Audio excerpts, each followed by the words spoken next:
Imagine this, an unexpected foul smell wafting from your backyard, water seeping from the ground, the culprit, your septic system. This isn't a failure on your part, rather your septic system is the one falling short. This scenario is far from rare, with over 5 million septic systems failing annually. That's approximately 20% of the 26 million septic systems out there. But fear not, there is a solution that doesn't require a complete system overhaul. The key lies in shifting from an anaerobic to an aerobic environment.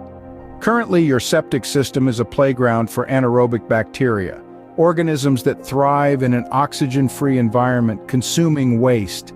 In the process, they produce a black, slimy substance which forms a layer known as a biomat in your septic field. Wastewater can still flow through this biomat initially, but over time, the accumulation of this substance becomes too much, leading to a clog and inevitably, system failure.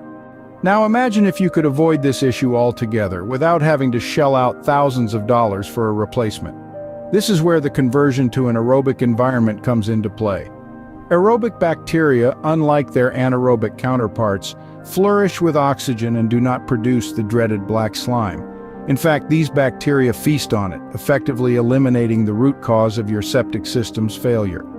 By installing a remediator and introducing aerobic bacteria, your septic system springs back to life. These bacteria get to work immediately, generating more of their kind and consuming all the waste in your septic system, including the problematic biomat. In the end, your septic system is revived, you regain the comfort of your home and save a significant amount of money in the process.